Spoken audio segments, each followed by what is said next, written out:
Happening now. We want to welcome our viewers from across the United States and around the world. This is the EdTech Situation Room. Good morning, good day, good evening. This is EdTech Situation Room episode number 324 on April 17th, 2024. My name is Jason Neiffer. I am the executive director of the Montana Digital Academy, which is Montana State Virtual School located on the beautiful University of Montana campus located in western Montana. Although tonight I am joining you from San Diego, California, beautiful San Diego, California, where the weather is absolutely amazing, where I just got done with the tail end of the ASU plus GSV air show, and then the ASU plus GSV conference, where a lot of interesting stuff regarding AI and tech was going on. But I'll toss it over to Wes to introduce himself. Good evening, Dr. Wes Fryer on the other coast tonight. Yeah, I was going to say the sun is still up where you are, and it's down here. So I am Wes Fryer, and I am a middle school STEM and media literacy teacher here in Charlotte, North Carolina. But I'd have my K-State purple on. And I am delighted to be here to talk about the tech news with Dr. Neiffer. So you are traveling a bit now and a lot more travel. So we're glad to be able to make the connection tonight. Yep, absolutely. Well, what's in store for us? What are we doing here, Wes? Well, we are going to talk about the tech news, and we are almost the AI show, but not quite. So every week or so, we gather on Wednesdays to discuss the articles we found during the week. And so we have some categories, and those, of course, include AI with a couple subcategories of ethics and legality, as well as AI music generation, which sounds cool. We've got some media literacy, like war, some technology and kids, some Google news, some security news, some robotics news, and of course, our Geeks of the Week. And if you'd like to access those links, you can go to our website, which is edtechsr.com/links. And we actually have that updated. There's not very many weeks we can say that, but you can download the shows there as well as access all the links and subscribe to our Substack and all the good things. So, and we've got a live viewer out there. So if you happen to be joining us live, hello. And if you can, let us know who you are and where you're at. Where would you like to start tonight, Dr. Neiffer? Well, lots of interesting things going on in the world. Why don't we start with, actually, I'd like to hear more about Kremlin-backed actors spreading disinformation. Yeah. Okay. Well, this has been, of course, long foretold that we're going to be having quite a bit of deepfakes and disinformation. We've had that, but now the AI tools are making this more and more, readily doable, easier to do. And so this is an article coming to us from Ars Technica today. And the message is that we do have quite a bit of Kremlin-backed, Russian-sponsored disinformation. We have a less contentious primary season right now for the presidential race. And so there is a little bit less, but the disinformation, as it has in the past, is seeking to stoke divisions. This is coming out of Microsoft and a group of analysts there.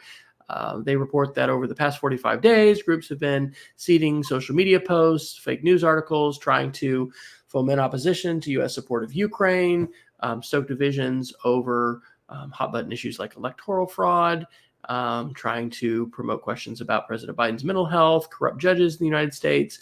And so all this is being tracked and reported on by Microsoft. Interestingly, they say that the Internet Research Agency, which we've heard before, as we've talked about these things in past elections, was one of the big sources of these campaigns, and that was a little bit more distanced directly from Russian government. Now they see a lot of this coming from a group that is called the Russian Presidential Administration, and it has close ties to Vladimir Putin, and the Russian actors here are not only targeting English-speaking constituencies, but also Spanish-speaking constituencies, trying to basically, trash Ukrainian President Vladimir Zelensky, promoting ideas that he's corrupt, incompetent, Ukraine is a failed state, et cetera, et cetera. And they've got some names for these different groups. But I thought it was interesting that I don't know how many people know what a sock puppet is, but these sock puppet accounts, which are basically, accounts that are being operated by a bad actor who is trying to, pretend to be somebody else. Those are alive and well. So look out for the sock puppets out there, folks. And instead of just full on deep fakes, they're saying that there's more AI enhanced versus AI generated. People are more likely to still be able to spot the video. So audio is more impactful.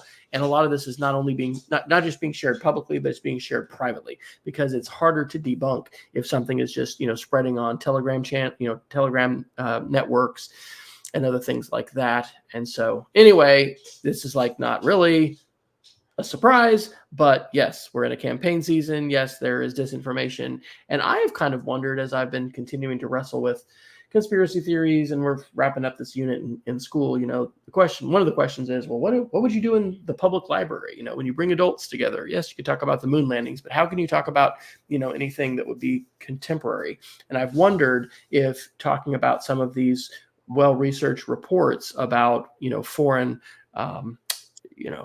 sock puppet accounts and disinformation campaigns and things like that, if there's a possibility of that being not as politicized. But of course, much of that touches on these political hot button issues, and those are things that people can get pretty animated and excited about.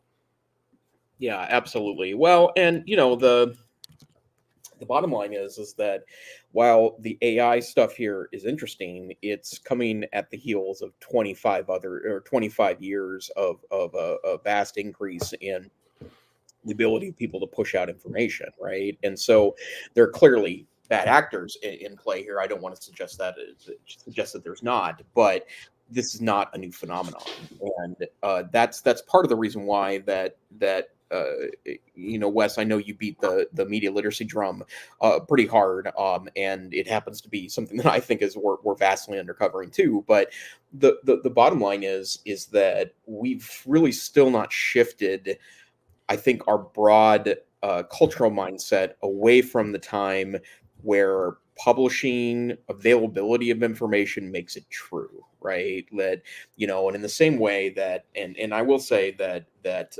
I'm as guilty is not the right word. I'm as excited about the prospects of people having a worldwide voice with 2 or 3 clicks as anyone else, including Dr. Fryer. But the bottom line is that comes at a cost with our society and culture. So I'm not entirely sure we switched our landscapes away from this yet.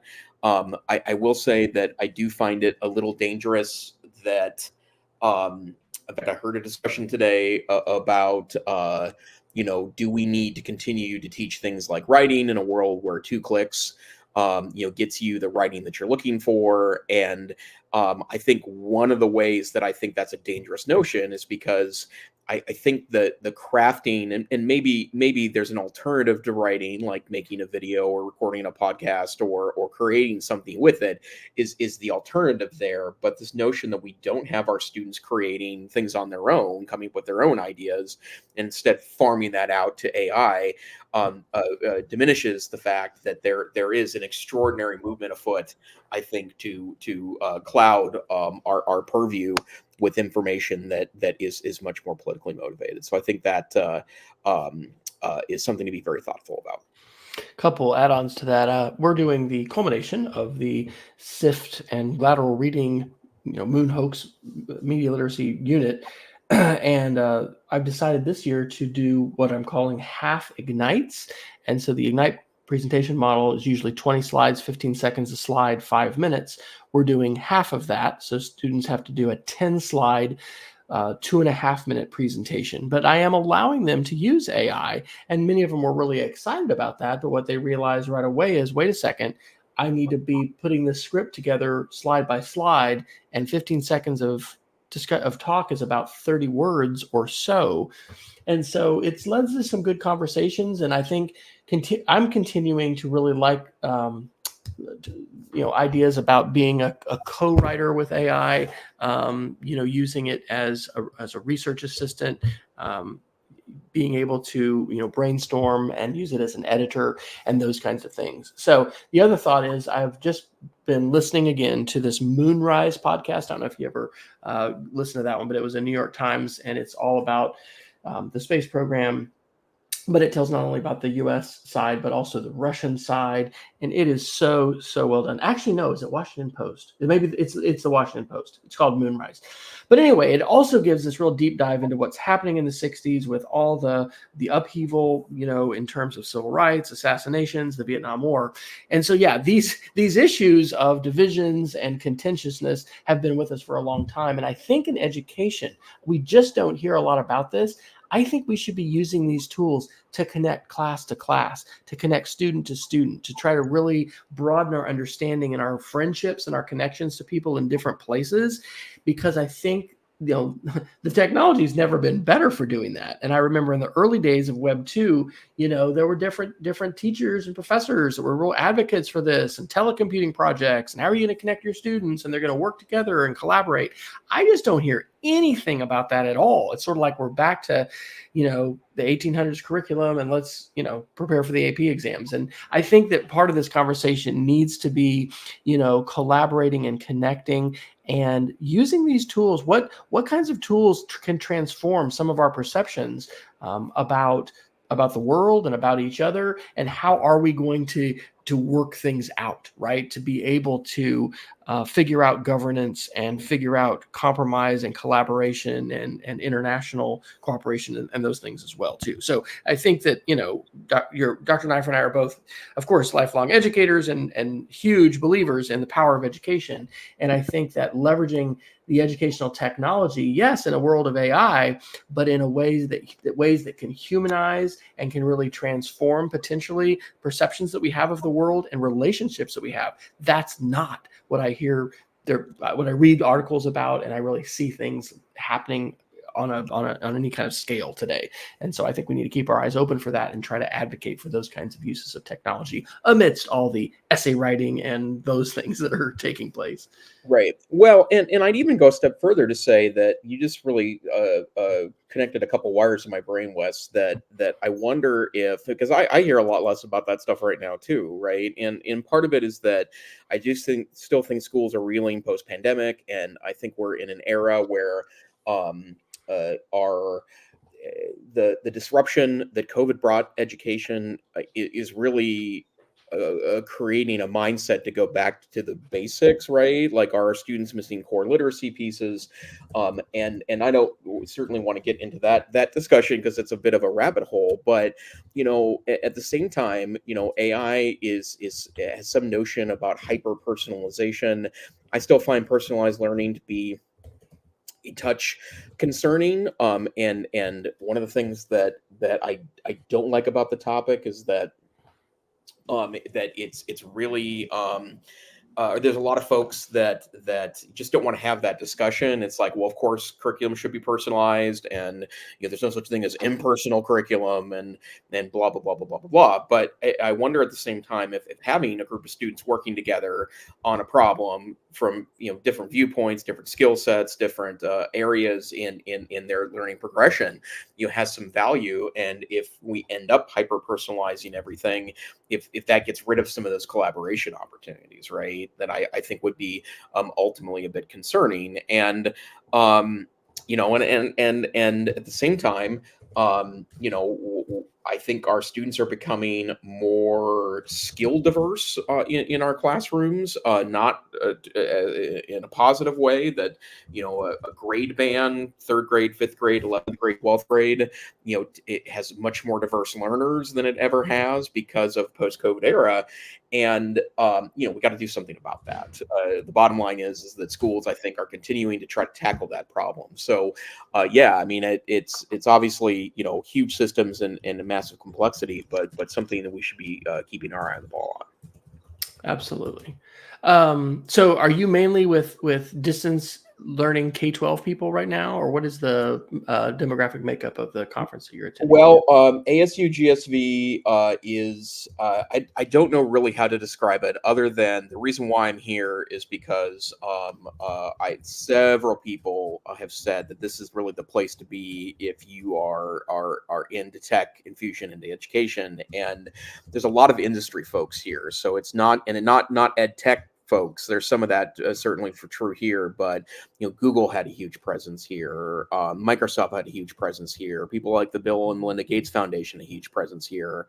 GSV itself was a venture capital company, and so and Arizona State University, which has been kind of selling itself as the distance learning market leader, was here as well. And I got to sit in some pretty interesting panel discussions. The one keeps coming to mind because of who was in the room. It was YouTube's director of education, TikTok's director of education, Canva's director of education, and Facebook's director of education, and kind of talking about strategies as AI starts to dominate the conversation. And I guess the one thing I report from this is that I didn't hear. I mean, I heard a lot of interesting products that are being developed. That's great. I did hear a lot of discussions about ethics, a lot of discussions about scalability of these tools, little bit of discussion about the learning environment. But I also feel enormously convinced that those of us that are having these discussions, that are actively trying to figure out where to go next with them, no one's figured that out yet. And so I don't take that as bad news. What I take it as is a continued opportunity for regular educators to really make a difference here, because no one has come up yet with any magic formulas about where to go next with these tools. So let's continue to experiment and discuss and see what that can do for our students. And I think a theme for that needs to be, using these new tools to go new places and do new things, not just to go old places and do the traditional things. And I think that we really have as much a need as we've ever had for thought leadership and for some challenges for us to go beyond our traditional models of education, and to be looking at collaboration, connections, projects, and just the sorts of pedagogy and things we've heard people talk about a lot. And I know that there are plenty of people who are tired of pundits, and they feel like we've had too much punditry in the educational technology realm. But I mean, we need passionate professional educators who are advocating for a transformative and powerful education for students. There are more choices today than ever, and I think that can definitely be a positive. But yeah, I think that I would guess it's invigorating to be there, to be hearing these different conversations, and it's probably as important to look at the gaps and maybe what's not being said and talked about as what is being said and talked about. But how cool for you to be able to do that. So are you blogging the conference? I'm sure you're just doing all kinds of blogging. Well, no, yeah. I mean, it's funny because I was never very good at that, even when I was a bit of a blogger. I'm not. I have taken a ton of notes, and I've also learned too that the value of conferences isn't the sessions are fine. It's the conversations in the hallway, or it's the relationships you make. And I mean, I was sitting next to a friend of a friend of a friend saying hi, and 6 minutes later, I was in a conversation with a startup CEO that we're actually going to schedule a meeting with in a couple of weeks to talk about piloting their tool, because it was interesting. And actually, I figured out later, we both figured out later, that I had already sat through an earlier version of the tool's demo a couple of years ago. But I mean, I like the energy this is inserted into the conversation about EdTech, but I remain enormously concerned that we are making the same mistakes broadly we did with the internet 25 years ago, that we're just only coming to terms with right now, right? I think the pandemic was evidence of our lack of preparation for digital technology integration meaningfully in classrooms. But I also see the same stuff happening already: ignoring teachers, not providing training for them, thinking about systems, compelling some technology use even when there's resistance, if it's in a meaningful, pedagogically based way. And that's what's happening with AI right now. And it's funny how quickly we lose those lessons. Yeah. Well, I'm glad you're there. One more question related. What are you seeing with social media? Does Twitter seem to be less in use? Are you hearing encouragement to use other platforms? Is there talk about sharing on social media and hashtags, or what's going on with that? The only social media I heard any mention of was LinkedIn this week, and I think part of that might be just because of the presence of Silicon Valley folks here, Mhm. and those in industry. But and to be honest, I don't think I turned on a social other than LinkedIn. I don't think I turned on a social channel at all this week. Now I'm not Mhm. on Twitter really anymore, although I Right. miss it because I have friends there that won't move over to something else. I kind of feel like the EdTech folks, the conversation is really dispersed right now, and I think that's to the chagrin of the siblinghood of all of us that would like to have these critical discussions and agree and disagree and make things better. But yeah, I've heard almost no reference to that. In fact, if anything, I bet you LinkedIn was mentioned 2/3 of the presentations I went to, and I traded LinkedIn profiles with probably a half dozen folks in the first 2 days of the conference. Well, one thing I just saw as I shared our links to YouTube and Facebook for this on the socials on Mastodon, on Threads, as well as Blue Sky. Flipboard has now moved to the Fediverse, and for the first time, when I put in my W Fryer, I not only saw at Mastodon.cloud, it was W Fryer at Flipboard, Oh, and I think the same thing is going to happen with Blue Sky because I checked the box to say to Blue Sky, yes, although I'm westfryer.com on Blue Sky, I think. I'd like my account to be federated. And so anyway, this is going to be weird because I'm posting 3 different places, but now they're all going to interoperate. So at some point it'll be like, okay, which one am I going to choose or whatever. But yeah, it's still, I think Fediverse and those kind of conversations are still very much kind of fringe early adopter conversations, which is not all bad because there's, but it's a more fractured environment where people are split, and sometimes it's harder to find people. So yeah. anyway, we digress a little bit, but this is yeah, no, it's great, and I think the chance to be able to unpack some of this kind of stuff, I know for me, and I think for you too, is just a huge part of my learning because we can Yeah. read all the It- articles we want, but when you have to explain yeah. them and talk about them, and then hear somebody else share a perspective about it, and you unpack things, and then also you see stuff week after week in terms of patterns and trends and all that. So Well, and let's just for a moment talk about that from like a learning perspective, right? Like, yes, I mean, I don't think we're getting, tens of thousands of people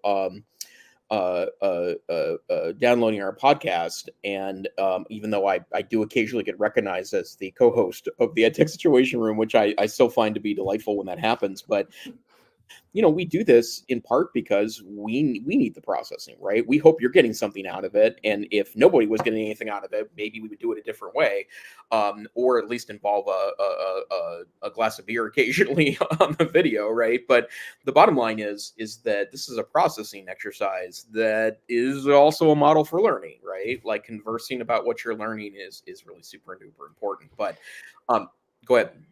no, you can finish. I don't want to cut you Yeah, off. well, I think this is an interesting parlay into another topic. And if you don't mind, there's an article in Nature in late March, and I've actually heard a couple of podcasts with the gentleman that wrote the book that's reviewed here, and I downloaded the book on Audible. I don't know, I might have to download the book on Kindle too, so I'm not sure when I'd have time to listen to the book itself. But Nature reports on March 29th a book review of a book that's getting a lot of play on different podcasts, and I've seen a couple interviews on shows too. The book is The Anxious Generation: How the Great Rewiring of Childhood is causing an epidemic of mental illness. This is Jonathan Haidt that is a part of. Have you heard of this book, Dr. Fryer? Yes, and in fact, I've listened to some podcasts with Haidt, and he might have been on Hard Fork, but I've heard him speak a couple times on a few Yeah, I different think I think podcasts. he was Hmm. actually, Yep. and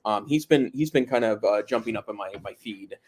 This article itself is basically trashing on the science behind it, so wasn't necessarily the message I wanted to give here, but I did think it's interesting, and I also want to point out that even though I think I agree with Jonathan Haidt and a lot of where he comes from, some of the science that he's citing is certainly open for debate. But I think it's really interesting to juxtapose all this conversation about how AI might impact classrooms, impact students, yada, yada, yada, with this very real concept that we probably haven't come to terms with what social media has done for students yet, has or hasn't done for students. And I really do find social media to be kind of exhibit one of how well, and in fact, we didn't see cell phones in general in classrooms as exhibit one for that I think we resisted too long how they could be used as learning tools, and then when they end up getting embraced, they weren't embraced very thoughtfully. That I think those of us that were advocating for more cell phone in this classroom were not just saying have cell phones out and available 24/7. They were, we need to engage them positively and help students along with the continuum of learning that they can provide. But assert your instructional authority in the classroom to say that now is not the time for a phone, or you need to be finite in your approach. And that inflection point here in 2024 with AI starting to come at us with increasing speed and power, we still have some of the questions of the day from 15 years ago that we really haven't come to any conclusions about. And I know that in both listening to a couple of the interviews, I've read about a third of the book now. I think that we as schools may want to start making some rules about this. There are no devices in classrooms until a certain age, or it's very limited, or we help parents make those decisions by giving them data to say that we're not going to use this as an educational tool except for these clear exceptions up until this day, and then we're going to free it up a little bit. We're going to essentially give kids kind of a driver's license approach where we're going to slowly onboard students, so that it's not just here's an assignment, here's a device, giddy up, but rather we're going to be very thoughtful in our approach. And what better time to have that conversation than when we're in the middle of a massive increase in the functionality of these tools. And I think we've got to encourage teachers to be sharing with each other, myself, strategies for classroom management. I just think it's so silly that we seem to assume teachers are just going to figure all this out, and I've had some struggles this year, in part because I teach in 3 different classrooms. And one of them is in our esports gaming lab, by the way, which is the most tricked out PCs I've ever touched at all. And every kid has one with a, probably 20 and 21 inch screen or something. And, so there have been some different things, some low tech, not just high tech solutions, as far as like, okay, this is what I need you to have on everybody's screen, because this is time to focus, and now let's engage with this. And it's challenging, and you can, for folks who've been, I've been in the game for 28 years now, so that's a while. And it's important for us to, I think, be experimenting and trying different strategies, but also to be sharing. And I'm struck by how little in my educational career I've had opportunities formally. We've done it at ed camps and other times, but formally to really talk about those kinds of strategies and skills. And sometimes those might happen at the beginning of a one-to-one campaign or something like that. But now that one-to-one is kind of an assumption in a lot of spaces, I think that just like the digital natives assumption is false. The idea that teachers are going to just magically know how to handle these things, and sometimes I see people who are just saying put everything away, and while there's time for that, if the predominant technology response that we have is put it away, then I don't think we are preparing students as we need to be preparing them to be adults with these devices in their hands, who'll be going to meetings and engaging in professional learning and those kinds of things. So, has there been a documentary that Haidt's been on yet? Have you seen like a video? I think I might have seen him like an interview on YouTube somewhere, but that's a good question. I think I might try to get this book finished up the next couple of days and start searching for more information. And again, I will say this Nature article, the book review, does call to task some of the data analysis, and I still think it's selective a viewing of the data that suggests that social media has no impact on mental health, especially for kids. But it's a discussion we have to be very mindful of, no matter what. The hard fork, and I put the link into the chat here, has been good. And they also had responses from I think it wasn't even Gen Z, it was even younger, kids in college and things like that, countervailing how important growing up online's been, being able to connect with different groups. Anyway, it was interesting to hear direct responses from folks for what Haidt was saying. This is an organization I'll put into the chat. It's called Wait Until 8th. I had not heard about this until I was a technology director in Oklahoma, and we had some parents that were advocating for this. And this was, 2015, 2016, throughout the late, part of last decade, I guess. And it's the idea that until 8th grade, kids really don't need a phone. And when we surveyed, we would have first graders, and sometimes this has to do with, parents being divorced and child custody and all. There was just all kinds of wild things where one parent had given the kid the phone and the other parent didn't have any access to any of the, parental controls, and just wild, right? Wild to be handing children, a unfiltered, internet connected device with all kinds of capabilities. As the web continues to mature, and that we live in this dynamic environment, the tools are getting even more powerful, and kids are just being handed them and say, "Here, go." No driver's license, no, in some cases, no restrictions. So I think those are healthy conversations to be able to be having. And I think there are good ones to have, within our family circles, as well as, things that we're doing professionally, and learning about what different organizations are doing and what individual families and parents are doing. How are we addressing this? Because these devices are not going away. And as some of the AI folks will point out, I mean, this is already, I think this was who's the guy that works for Google who's been Ray Kurzweil? Have you watched, did you watch the South by Southwest talk that he gave? No, but I do have that queued up though. Yeah, he's a super interesting person to look at. And I think he's one of other folks that I've heard saying, we're augmented now in terms of our cell phones. And because of my little mirroring thing, it's not showing up if I put it to my side of my head. But actually that is it. The transfer is slow, right? Because even if we're using voice or we're using our fingers, we don't have the direct neural connection. And that, along with nanotechnology and AI, he says, are three things that are just going to really be transformative. And if you think things are changing fast now, then just hold on to your hats. But yeah, it's we're always going to be slow to adapt in education, but it's incumbent upon those of us, especially that have been around for a little while, I think, to continue to be thoughtful about this and to try and advocate for some appropriate responses and to pilot things. And I know that you're doing all kinds of great things like that with the Digital Academy and online learning, and bringing some of those things to the wider world is an important part of the advocacy that we need to be doing. So, yeah, absolutely. Okay, where else would you like to talk about, sir?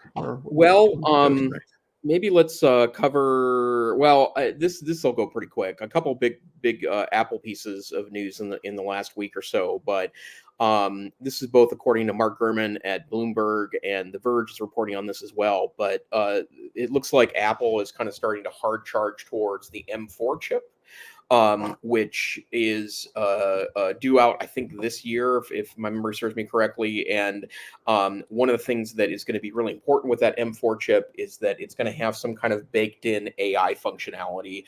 I will say that the M series of chips, for example, I'm on an M1 MacBook Air, so this is the entry-level MacBook Air that you can now buy for $700 at Walmart, and apparently it's going to start going on sale frequently at $650, even $599, which is a stupid bargain because this is a pretty great laptop, despite its older design.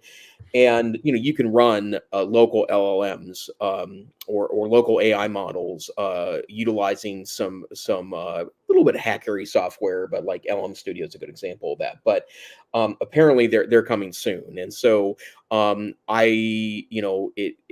I would say is that if you are a power user and you have an M1 Mac right now, I would not go to the M3 at this point. I would wait around for the M4, and apparently there is some rumor that even though the M3 had a sizable increase in speed over the M2, and M2 had a sizable increase in speed over the M1, the M4 will be worth your time. And apparently a Mac Pro 2 might be a part of that strategy as well.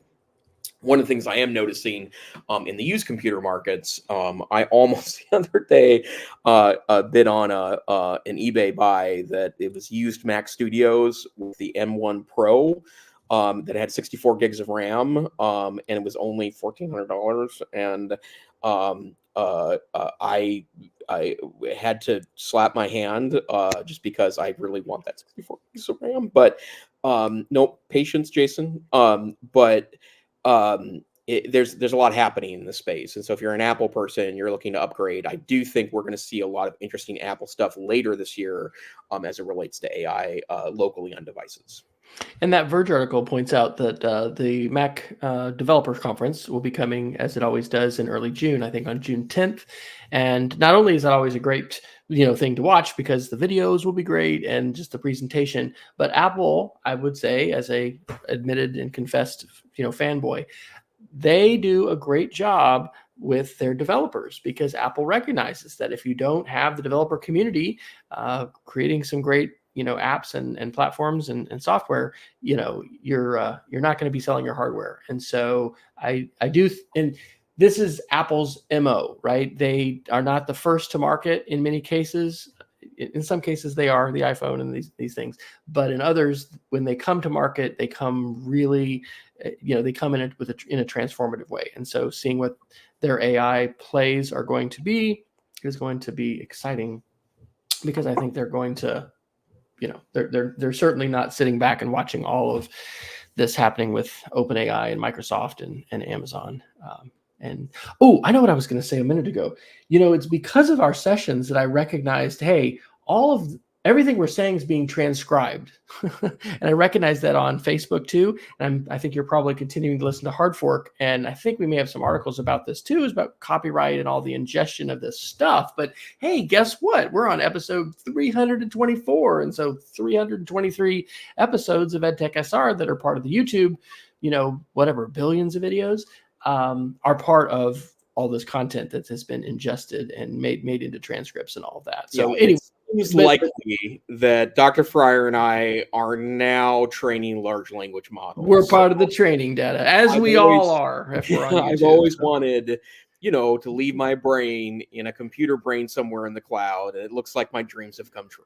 So I've also, I've got like over 5,000 posts on my blog going back to 2003. And I remember early on there were these different kinds of tools that you could pull out, and it's going to be like, who wants to read all of these posts? But it's fascinating thinking about pouring yourself via dissertation, via articles, via blog posts, podcasts, videos, all that.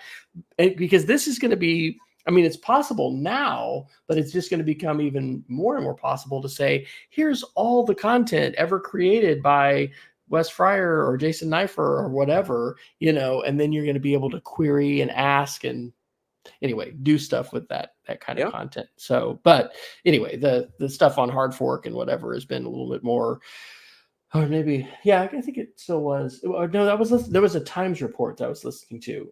It wasn't. Hard Fork has talked about that too, but there was another one. I have to go into my podcast queue or my listen. But talk, because the New York Times is having this lawsuit against OpenAI, but there's others as well, but they've kind of run out of stuff, and so now they're having to figure out, well, are we going to have? I guess it was the Daily. It was AI's Original Sin. That was the one that I started today. Well, and are they going to create synthetic data, and will the AI synthetic data be good enough to keep training the models? And that's like turning the keys over to the robot. A good segue to AI for the night, right? Because and I heard a member of my staff, Caitlin Byers, shared the Daily's coverage of this, and I do find it a little weird for the New York Times to be reporting on this in light of the fact that it is a plaintiff in a lawsuit about this kind of stuff. 100%. They're spinning the opinions with this, for sure. I didn't find the coverage to be as fair and balanced, maybe not to use those two terms in this particular case, but fair and balanced as maybe I would hoped. But I think it's a really important point, right? That there is a lot of issues behind this, and at the same time, like if all these companies have to shut down and start over again because they decide that it's not legitimate, Certainly it will stop this process. But yeah, I mean, I just saw the look on your face, They're Doctor. not going to start over. They're going to settle, and somebody's going to get a lot of money. But Yeah, I mean, Clearview AI is not going to get rid of their database. They scrape the web with millions of photographs, and they're yeah. not giving that up. And I don't think Well, these companies are giving up what they got either. and this was covered in that New York Times article. Meta thought about buying Simon and Schuster. Or yeah, and maybe Right? paying $10 a book to every Yeah, author, but they're like, yeah. nah, let's just steal it. Well, and just imagine that for a moment, right? It kind of reminds me of Jeff Bezos going around and buying the Washington Post and chains of grocery stores but Mark Zuckerberg shook some couch change out enough to go off and buy a major historical book publisher to try to get more training data, and that was considered as a legitimate option here. Pretty extraordinary stuff. But yeah, this is no matter what, it's just ever so slightly dystopian. Is what I would say, is that it's maybe just a touch on the dystopian side. Oh yeah. So here's one of the links. This is to the Hard Fork episode from April 12th. AI's data wall, surprise privacy bill, what happened to the TikTok ban. That has actually not only a great conversation about AI and data, but also privacy. And it makes me want to follow up on this, because we've talked about privacy a lot on the show, and we really need some privacy law in the United States to be able to move forward on a lot of these different issues. And so I don't know if you had listened to that episode or not, but that is a excellent conversation about that, and I'm eager to follow. At the time they recorded, it had not been presented in Congress yet, but was going to be. I think Congress went on recess after today for a week or something. But anyway, I think privacy is something we talk about a lot, and we've mentioned, advocacy, and hopefully it'll be well constructed and thoughtful, which is saying a lot for a congressional bill. But we need some privacy protection, and to have some privacy and data rights here in our country. And so anyway, that's a good discussion of that, as well as some of these AI data issues. Yep, absolutely. Well, is there any other? I can't believe we're already 3/4. Is there any other articles on AI I want to get to this week? Yeah, this first one that I put in here about Texas. So this is from the Texas Tribune on April 9th, and the headline is, Texas will use computers to grade written answers on this year's STAR tests. And if you're not familiar with the STAR test, they used to be called the TAS tests, or the TOS test, and that, thank you, Ross Perot and George Bush Jr. and all these Texans that, brought us No Child Left Behind in this era of high stakes testing. Very, very interesting. And it reminds me, oh gosh, when I was director of distance learning in the College of Education at Texas Tech from 2001 to 2006. Can you tell I've worked on my resume lately? I was very interested in what the English department at Texas Tech had developed. And this was, again, early 2000s, but they had developed a system for assessing student essays, and it was automated, but if I don't, it was, there were a couple grading. If it worked out, it would end up being kicked to a human. But anyway, it was just very, very early days of this. There was a program called My Access Writing that was part of the Apple package for the schools that were going with the Texas Immersion Pilot Project and getting laptops. And this was circa 2003, 2004. And one of the things that it had was some AI feedback for writing. So, that was 20 years ago. But I think this is absolutely a sign of the times that Texas, one of our biggest states in terms of educational market and vendor and textbooks and all of this, and I don't know what the testing market in Texas is, but it's massive, is no longer employing human beings to, or at least at scale, it's initially using AI to be grading these writing samples. And so coming soon to a classroom near you, I predict, are going to be these kinds of tools. And going back to 2003 and My Access Writing, one of the fundamental ideas there was the faster and more specific feedback that a writer can get on their writing, the more they can write and the better they will write. And so I'm sure there are, and they're going to continue to be sort of the computer aided instruction, just turn it over to the bot and let the person engage, there. But I think these augmented situations where as the English teacher or whatever kind of teacher you are, not only are your students going to be augmenting their writing with the use of AI, but these AI tools are going to be used. And it'll be interesting to see how the control is happening in terms of where the kids are writing and whether they're going to have to go into a certain place and be on a lockdown machine, or, how all of that happens. But these are the issues that are being navigated. And I thought that was a pretty big headline. Have you seen any other state agencies or groups, or in the distance learning world? I know this is something that you're talking about all the time for assessment. So, Well, not broad policy wise, but I do think that that's a conversation I keep hearing about. And what I would say is that I'm not entirely sure that, and ignoring my own opinion about this, that people in general will be comfortable with machines deciding that no matter how much training data we give it. I think in the end, using a large language model to complement human assessment or humans doing assessment, I think is going to be an important piece of this.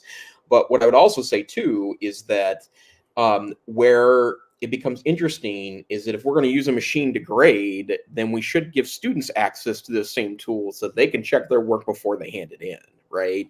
One of the things that always kind of drove me nuts about being a classroom teacher, and this is especially true in college, is when students wanted me to pre-grade things, right? Like, is this a B paper? Is this a C paper?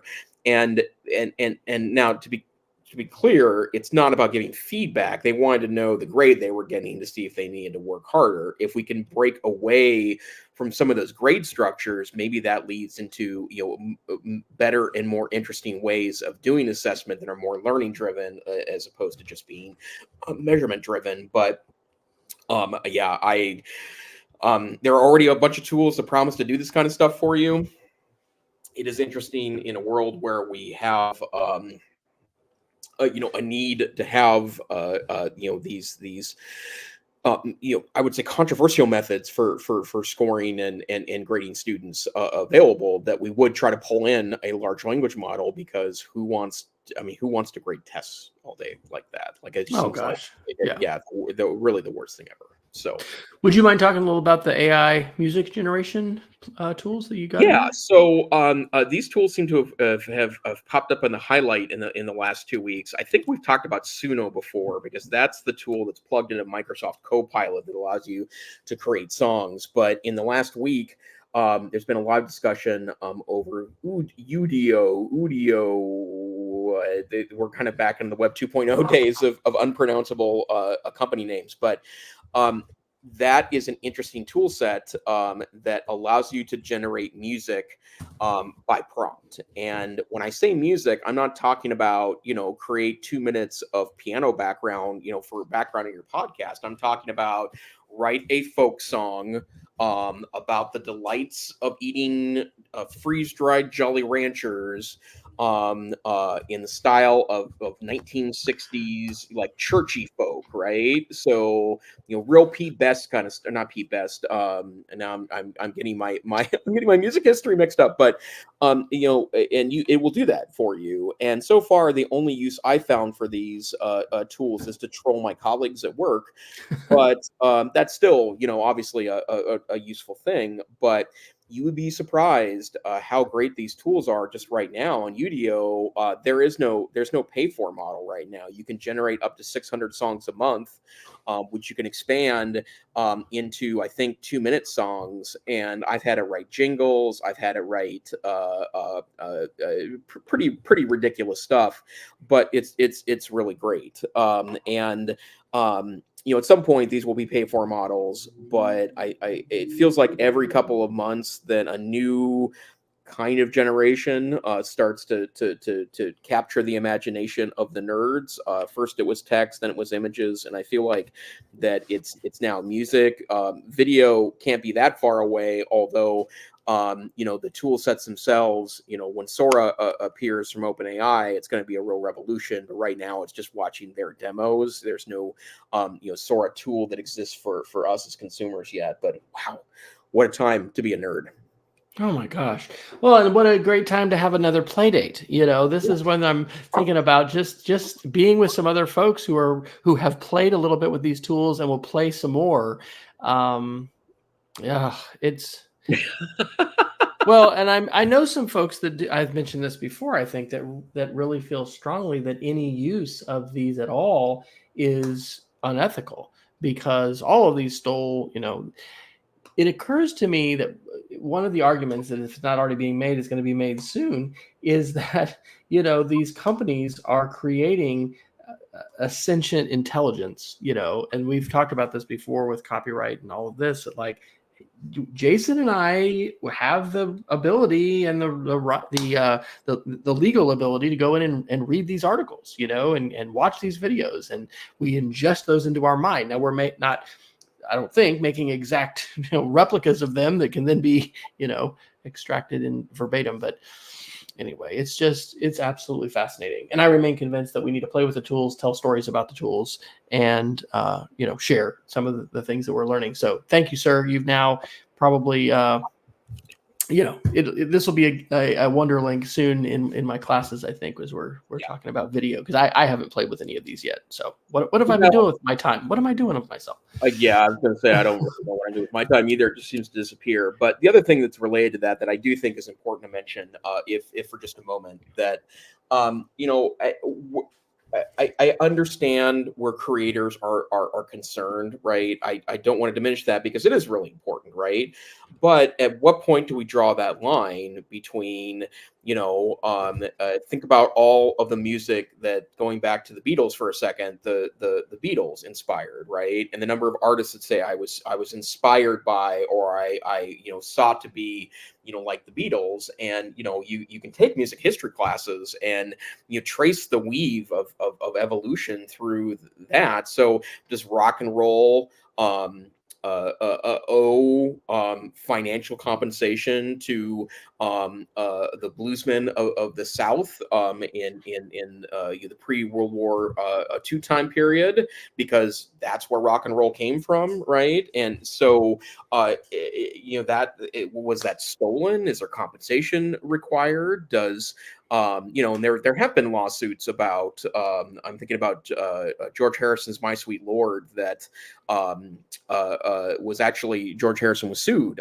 after he released that song by, I think it was the Shirelles, but over unintentional lifting of his intellectual property. Well, where do we draw that line, right? And that most creation is expired by other creation. To quote Aaron Sorkin, who himself is a bit of a stealer himself as a writer. I think he wrote this line for the character Sam Seaborn in The West Wing, that good writers borrow from other writers, great writers steal outright. At what point do we need to go back and give credit to the great creators of the past? And at what point is that yours? And if I have no particular talent, in music, now I do have a little bit of musical talent. It's not with my voice, it's with instruments, but still, right? At what point is that mine? At what point is that yours? And maybe that's where these lawsuits end up taking us, is a really important philosophical discussion about creation. And going back to the origins of copyright, right? Copyright was never conceived in the United States as something that would give a perpetual right to an individual or an organization to basically curtail innovation. It was to encourage innovation and to give a time-limited opportunity for that creator and inventor to financially profit. But yeah, remix, inspiration. I think that there are a number of people who are still listening to pundits and to mainstream media that is trying to say this AI stuff is generative AI. It's just fill in the blank. It's not truly creative. And I think that you need to play with it more if you don't think that these tools can be creative, because they certainly can. But all of the good stuff that I'm seeing comes from a lot of human interaction. So it's not like the tools by themselves are going off and doing all these things. It's prompt engineering. It's the creative application of our imaginations to, here, can you help me solve this problem? Can you help me create this? Can you make this better? Good stuff. Yeah, absolutely. Okay, what else? Well, I'm going to point out one other tool, and then I see we're very near to the top of the hour. I jumped into Ideogram earlier this week to generate some images, and it has a new major release. Not only does it have a slow and steady mode, I can't remember the name if that's the term I'm giving it. It's kind of a slow and steady mode that gets better outcomes, especially when you generate something that purports to be a photograph. It also has this really extraordinary new tool that allows you to upload an existing image where it will create a paragraph of text to describe the image to remake that image in the large language model. It seems like, in light of stealing intellectual property, a bit problematic in what we were just talking about. But as an example of this last night, I went and grabbed an image from a 1960s chemistry set, the box cover from a 1960s chemistry set, inserted that image into Ideogram. It created a paragraph of text to describe how to remake that same image. I deleted the reference to the individual image and had it recreate that with my own text and guidance in it, and it did an amazing job of creating like chemistry set images with different assumptions behind it, and it was really mind-blowing. And unfortunately, I discovered it 10 minutes before I had planned on going to sleep last night. So I lost an hour of my life to this without even knowing that the hour had left. So Ideogram continues to be a really great tool, and there is a free version that doesn't have these tools in it. It's $20 a month otherwise. I would say that unless you are really good at Midjourney and you wanted to license a tool, I would actually license Ideogram over any of the other available generation tools. For images. Yeah, for images, yep. And I don't know how many people realize this, but when you use ChatGPT for Turbo, the latest version, to generate images, it will create a pretty significant description of how it made that image. So if you want to think about an activity for an AI play date, kind of cool now, and you see different articles about folks comparing. In fact, I saw a post today on Facebook. We took this prompt and we use this with, Copilot, and we use this with ChatGPT, and, add Ideogram to that as well. So it's just amazing. We're continuing to do our Mars outpost design, and I'll have to give Ideogram a spin. But it also speaks to the importance of prompt engineering and good description, right? Descriptive writing. But how amazing to think about the augmentation here, that here, let me take this picture, get that description. I can use that as my rough draft, further enhance that, then, let other tools create. And the power of visualization. I was listening to something the other day talking about, medieval cathedrals and the importance of stained glass and visualization and communicating with the masses and the peasants and the illiterate. And even though we're a much more literate society today, images are so key and so important. And I think it's very compelling. It's fun. It's also mind-blowing.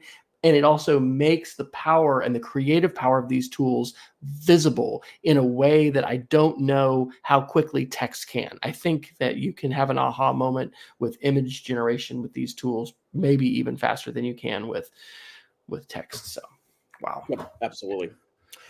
Okay. Well, Dr. Fryer, is there anything else you want to cover before we jump into our show outro?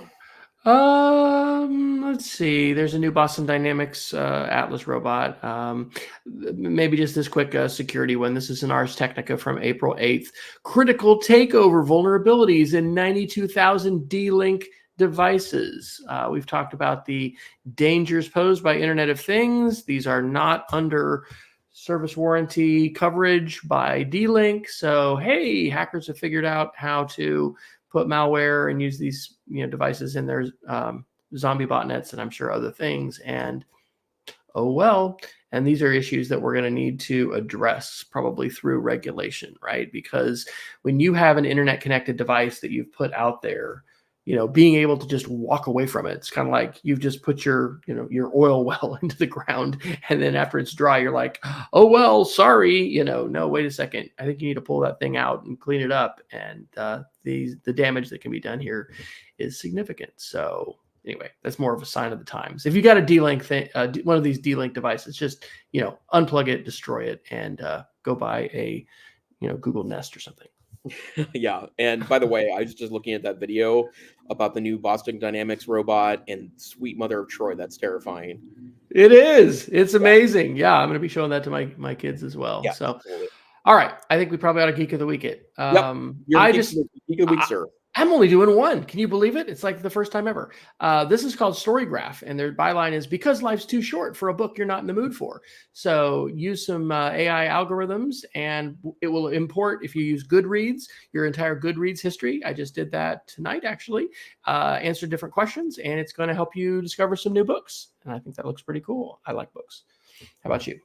Well, I'd like to share what is a bit of a time suck, but pretty great. I've been doing a lot of local large language models lately, and trying to figure out, can I put one on my laptop that is going to be good enough for me to use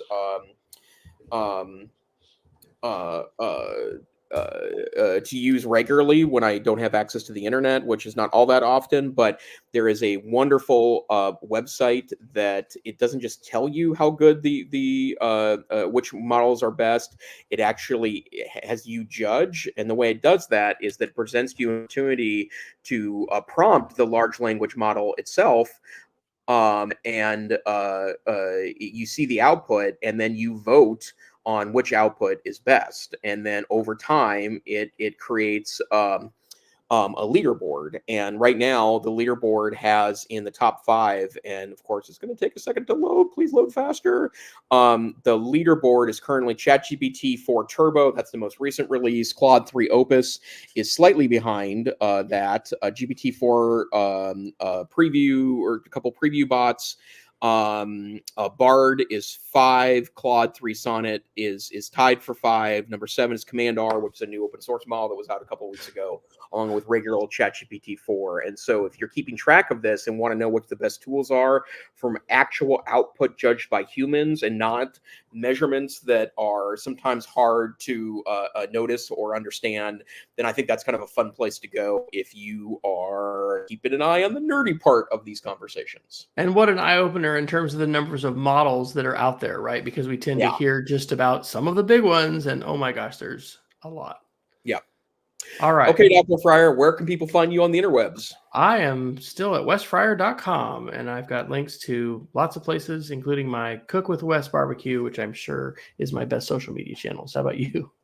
I am at aicentrist.com, but this thing here is the EdTech Situation Room. We're a once-a-week podcast on Wednesday nights, 6 p.m. Pacific time, which I'm saying because I happen to be sitting in Pacific time, and 9 p.m. Eastern time if you happen to be on the East Coast, somewhere in the middle of the night, UTC. Hey, we'd love it if you join it live. You can see us live on YouTube or live on Facebook video, but if you can't, you can find the podcast wherever fine your podcasts are aggregated or archived on YouTube or Facebook, or go to our website, edtechsr.com. Check out the links or download tiny MP3 files to listen on your device of choice. But hey, stay safe, stay savvy. We hope you have a wonderful week, and we'll see you next time on the EdTech Situation Room.